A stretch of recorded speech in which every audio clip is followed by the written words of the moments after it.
할렐루야. 우리 성도님들 평안하십니까? 정말 날씨가 많이 덥죠. 이 무더위에 모두 건강할 수 있기를 바랍니다. 또 이번 또 돌아오는 주일에도 비대면으로 예배를 드립니다. 우리가 비록 대면하면서 예배를 못 드리지만 각자의 또 처소에서 예배자로 바로 설 수 있기를 또 바랍니다. 우리 모든 성도님들 평안하시고 하나님의 위로와 평강이 가득하기를 간절히 기도합니다. 오늘 하나님께 주신 말씀은 이사야 50장 4절, 그래서 51장 8절까지입니다. 하나님은 불의한 세상 속에서 하나님의 종을 세우시고 또 그 하나님의 종을 통하여서 세상을 구원해 가십니다. 4절 말씀입니다. 주 여호와께서 학자들의 혀를 내게 주사 나로 곤고한 자를 말로 어떻게 도와줄 줄을 알게 하시고 아침마다 깨우치시되 나의 귀를 깨우치사 학자들 같이 알아듣게 하시도다. 아멘. 하나님께서 하나님의 종에게 은혜를 베풀어 주시는데 학자처럼 말하게 하실 수 있도록, 그래서 지친 사람을 격려할 수 있도록 하나님의 종에게 그러한 은혜를 주신다라는 말씀입니다. 또한 아침마다 귀를 깨우쳐 주셔서 학자처럼 하나님의 말씀을 듣고 깨닫게 해주신다라는 말씀입니다. 여러분, 우리가 대단해서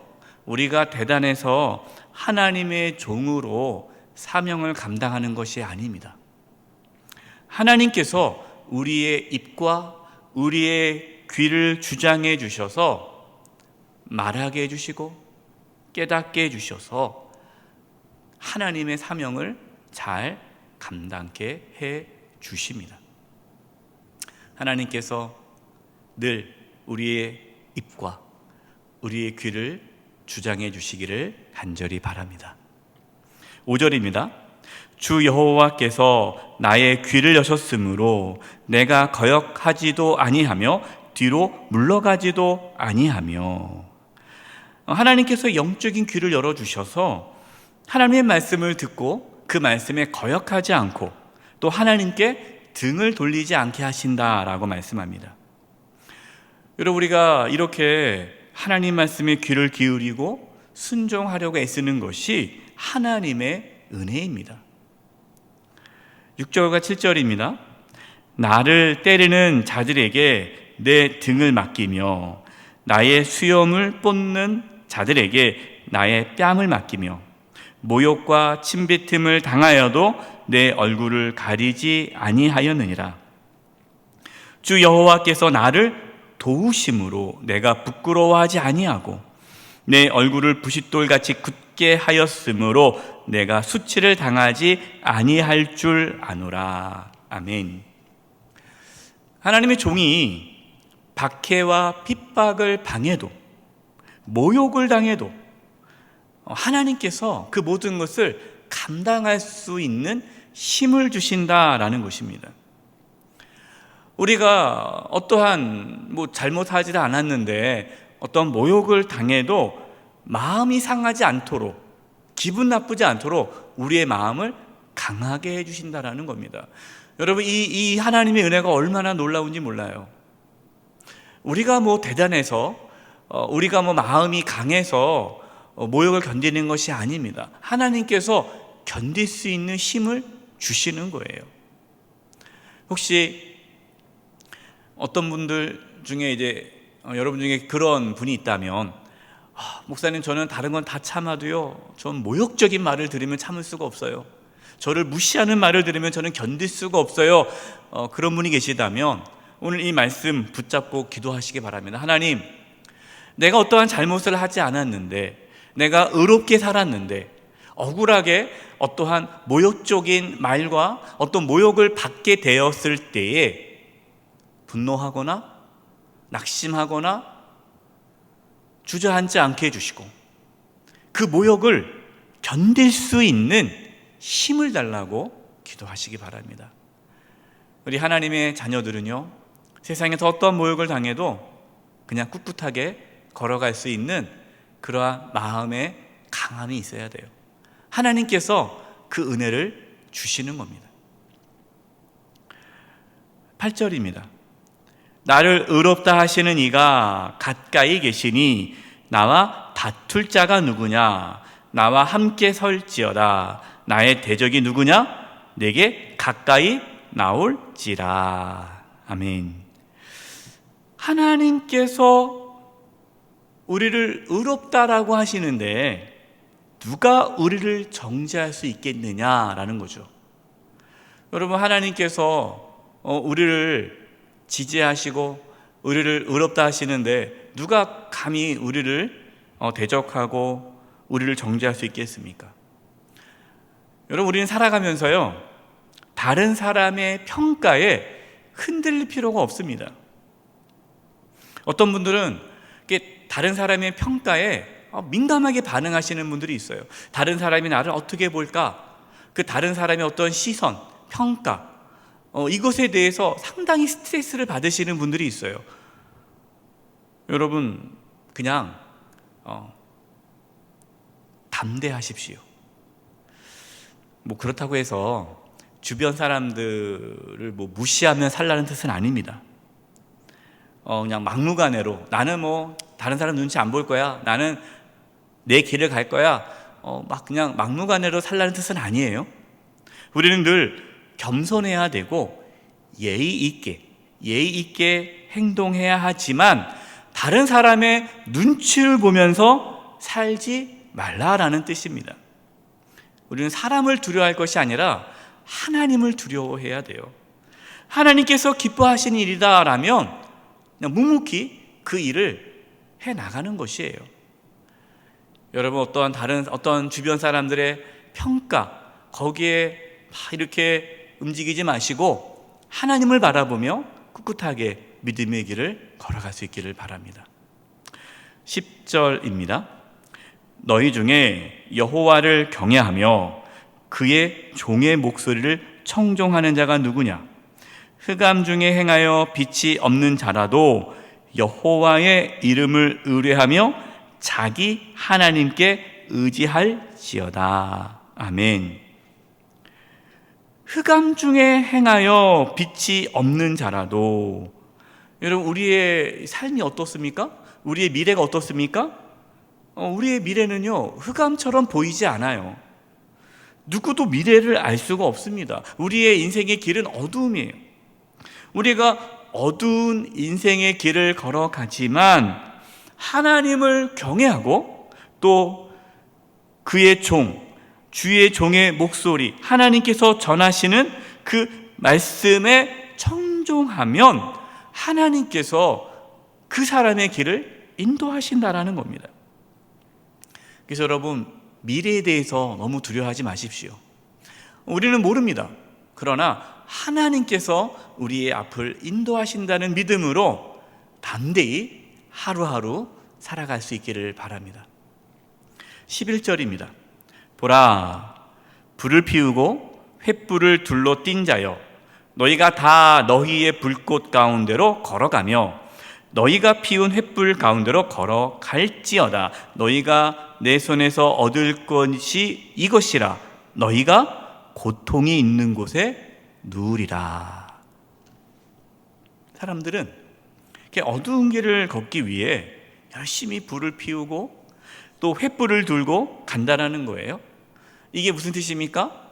자신의 힘을 의지하고 미래를 예측하면서 스스로 길을 헤쳐나간다는 뜻이에요. 물론 여러분, 우리는 미래를 준비하고 또 열심히 살아야 합니다. 그러나 그것만으로 우리의 삶이 결정되는 것이 아님을 알아야 돼요. 어떤 분들은 자신의 힘을 믿어요. 앞으로 이렇게 될 것이고 미래를 예측하고 이걸 준비해야 되고, 물론 여러분 필요 없다는 거 아닙니다. 미래를 우리가 예측하고 또 준비하는 거, 열심히 사는 거 좋은 거예요. 그러나 하나님을 떠나 혼자 힘으로 살아갈 수 있다라고 생각하는 자는 그의 삶에 고통만이 있을 뿐이다 라고 말씀합니다. 여러분, 우리가 얼마나 연약합니까? 우리가 얼마나 연약합니까? 하나님을 떠난 인생은 그의 삶에 고통밖에 없습니다. 우리가 어두운 길을 걸어가지만 하나님을 의지할 수 있기를 바랍니다. 이사야 51장 2절입니다. 너희의 조상 아브라함과 너희를 낳은 사라를 생각하여 보라. 아브라함이 혼자 있을 때에 내가 그를 부르고 그에게 복을 주어 창성하게 하였느니라. 아멘. 하나님께서는 너희들이 아브라함을 생각하라 라고 말씀하십니다. 여러분, 아브라함이 어떠한 삶을 살았습니까? 아브라함 삶이 어땠습니까? 아브라함은 하나님을 만나기 전에 자식이 없었어요. 그러나 하나님께서 아브라함에게 너의 자손이 하늘의 별과 같이 많을 것이다 라고 약속해 주셨습니다. 그러나 아브라함에게는 자식이 없었어요. 드디어 100세에 이삭을 얻게 됩니다. 그리고 그 후손이 정말 하늘의 별과 같이 많아졌습니다. 하나님께서 아무것도 없었던 아브라함에게 복을 주시고 그를 창성하게 하셨던 것처럼 우리에게도 그 복을 주셔서 우리를 창성케 하신다라는 말씀입니다. 여러분, 우리가 하나님께서 아브라함에게 주셨던 그 복을 정말 받기 원한다면 오늘 하나님께 주신 이 약속, 이 하나님의 약속을 믿고 의지한다면 아브라함이 받은 복을 이어받게 될 것입니다. 저와 여러분의 삶 가운데 하나님께서 아브라함에게 주셨던 그 복이 이어지기를 간절히 바랍니다. 3절 말씀입니다. 나 여호와가 시온의 모든 황폐한 곳들을 위로하여 그 사막을 에덴 같게 그 광야를 여호와의 동산 같게 하였나니 그 가운데 기뻐함과 즐거워함과 감사함과 창화하는 소리가 있으리라. 할렐루야. 아멘. 정말 위로가 되는 말씀 아닙니까? 하나님께서 시온인 그 예루살렘이 황폐해졌잖아요. 무너지고 완전히 황폐한 땅이 되었는데 하나님께서 그 땅을 회복시켜 주시는데 마치 사막을 에덴 동산같이 만드신다는 거예요. 얼마나 듣기만 해도 얼마나 가슴 벅찹니까? 하나님께서 또 그 가운데 기쁨과 즐거움과 감사가 넘치는 찬송을 하게 하신다라는 거예요. 하나님께서 저와 여러분 삶 가운데 이러한 은혜와 축복을 주시기를 바랍니다. 우리의 삶에 사막과 같고 때로 광야와 같은 그러한 고난의 자리가 에덴 동산과 같은 축복의 장소가 되기를 바랍니다. 세상 사람들은 아이고 죽겠네 절망하고 낙심하며 살아가지만 하나님을 믿는 저와 여러분은 그 절망의 자리에서 기쁨과 즐거움과 감사의 찬송을 할 수 있는 은혜가 있기를 바랍니다. 에덴 동산과 같은 그러한 삶을 누리는 축복이 있기를 간절히 바랍니다. 마지막 4절입니다. 내 백성이여 내게 주의하라. 내 나라여 내게 귀를 기울이라. 이는 율법이 내게서부터 나갈 것임이라. 내가 내 공의를 만민의 빛으로 세우리라. 아멘. 내 백성이여 내게 주의하라. 하나님께 집중하라는 거예요. 하나님의 말씀에 귀를 기울이라. 왜 그렇습니까? 내 공의를, 하나님의 공의를 만민의 빛으로 세우리라. 여기서 하나님의 공의는요, 하나님의 다스림, 통치를 뜻합니다. 하나님이 세상을 통치하시고 다스리죠. 우리가 하나님께 집중하고 하나님 말씀에 귀를 기울일 때에 우리는 하나님의 통치함과 다스림을 받아 정말 이 광야와 사막 같은 이 인생길에 에덴 동산과 같은 풍성함을 누릴 수 있다는 것입니다. 사랑하는 성도 여러분, 우리는 지금 힘든 시기를 보내고 있습니다. 환경은 너무나도 어렵고 힘듭니다. 그러나 이 상황에서도 하나님께 집중할 수 있기를 바랍니다. 하나님의 말씀에 귀를 기울일 수 있기를 바랍니다. 그래서 하나님께서 우리의 삶에 에덴 동산과 같은 축복을 허락해 주시고 기쁨과 감사가 넘쳐 하나님을 찬양하며 살아가는 그 은혜가 있기를 간절히 축원드립니다. 기도하겠습니다.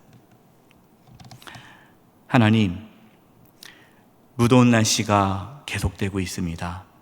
우리 성도님들 몸 상하지 않도록 지켜주시고 또 비대면 예배를 드려야 하는 이 어려운 상황에서 우리 성도님들 하나님께 집중하며 더욱 하나님 말씀에 귀를 기울이게 해 주시옵소서.